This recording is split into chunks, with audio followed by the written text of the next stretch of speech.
Like, share और subscribe करना ना भूलें।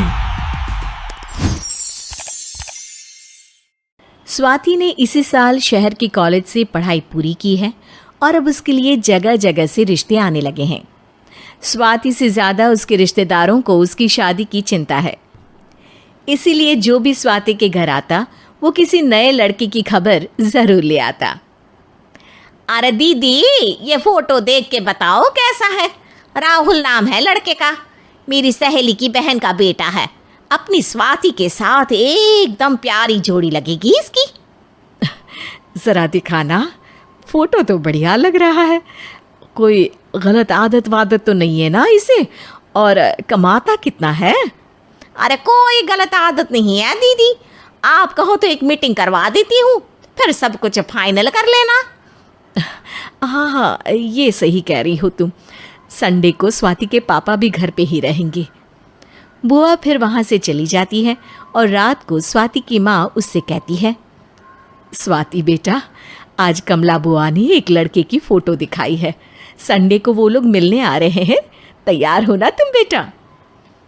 अरे मम्मी, आप कहाँ कमला बुआ के चक्कर में आ जाती हो? अभी इतनी जल्दी कोई शादी वादी नहीं करनी है मुझे। अरे बेटा, अच्छा लड़का है, बुआ जानती है उसे अच्छे से। हाँ स्वाति बेटा, एक बार मिल तो लो, बाद में देखेंगे आगे क्या करना है। वैसे तो कमला रिश्ता लाई है तो मना करने का तो कोई सवाल ही नहीं उठता। संडे की सुबह होती है और कमला बुआ राहुल और उसके मम्मी पापा को लेकर स्वाति के घर आती है। अरे आइए आइए भाभी, इसे अपना ही घर समझिए, इनसे मिलिए। ये मेरे भैया और ये मेरी भाभी हैं। नमस्ते भाभी जी, ये है हमारा लड़का राहुल, सरकारी नौकरी की तैयारी कर रहा है ये। वैसे आपकी बेटी कहाँ है? अरे स्वाति बेटा, बाहर आ जाओ। वैसे कितनी पढ़ाई की है स्वाति ने? जी, पोस्ट ग्रेजुएट है हमारी बेटी साइंस में। ये सब तो ठीक है, पर घर संभालना जानती है या नहीं? हमें कौन सी इससे नौकरी करवानी है, नौकरी तो मेरा बेटा करेगा ही। पर मैंने इतनी पढ़ाई की है और आप चाहती हैं कि मैं घर पर ही बैठी रहूं? अरे स्वाति बेटा, ये बड़ों की बात में तुम कहाँ बोल पड़ी? हम सब देख लेंगे क्या करना है क्या नहीं। हम तो इसी बात पर विश्वास करते हैं कि घर के लड़के घर में ही रहे तो ज़्यादा अच्छा रहता है। वरना भाई साहब, आप तो आजकल के हाल जानते ही हैं, कितनी घटनाएं होने लगी हैं औरतों के खिलाफ।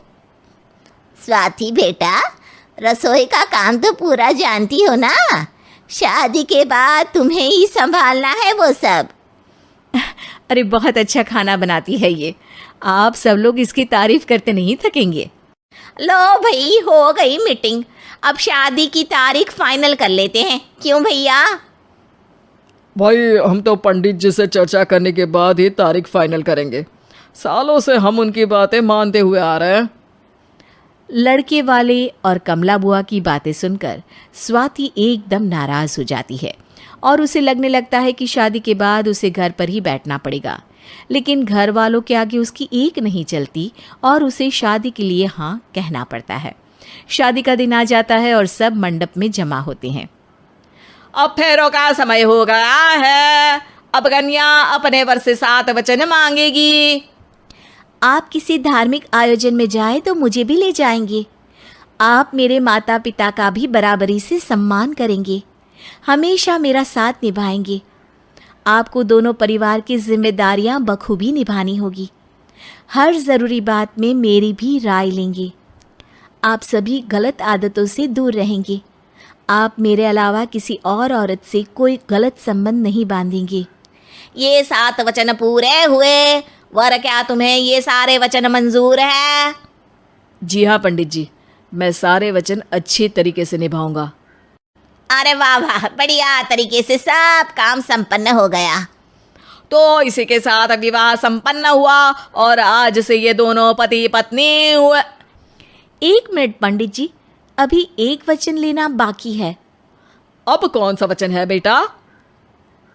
मैं अब हमेशा के लिए किसी दूसरे घर में जाने वाली हूँ, तो पति के अलावा मैं अपने सास ससुर से भी एक वचन लेना चाहूँगी। अब कहो बेटी। मैं ये चाहती हूँ कि मुझ पर किसी बात की कोई पाबंदी नहीं लगाई जाएगी। मुझे सब कुछ करने की आज़ादी होगी और मैं भी विश्वास दिलाती हूँ कि मैं एक अच्छी बहू बन के दिखाऊंगी। स्वाति की बात सुनकर उसके सास ससुर एकदम चौंक जाते हैं और कुछ बोल नहीं पाते कि उतने में कमला बुआ बोल पड़ती है। अरे बेटा, ये भी कोई कहने की बात है? रानी बन के रहोगी तुम तो। वचन देने से पहले सोच लीजिए, क्योंकि शास्त्रों में वचन ना निभाने वालों के लिए नरक से भी बदतर सजा लिखी है। स्वाति की चालाकी से वहां मौजूद सब लोग प्रभावित हो जाते हैं और लोगों में बदनामी ना हो जाए, इस कारण स्वाति के सास ससुर को उसे वचन देना पड़ता है। और कैसी अपशकुन वाली बातें कर रहे हैं आप पंडित जी? हमें मंजूर है बेटा तुम्हारी शर्त। स्वाति अपनी समझदारी से अपनी बात अपने ससुराल वालों से मनवा लेती है और खुशी खुशी राहुल से शादी कर लेती है। अब से हर शादी में मैं खुद 8 वचन दिलवाऊंगा। ओम मंगलम मंगलम मंगलम।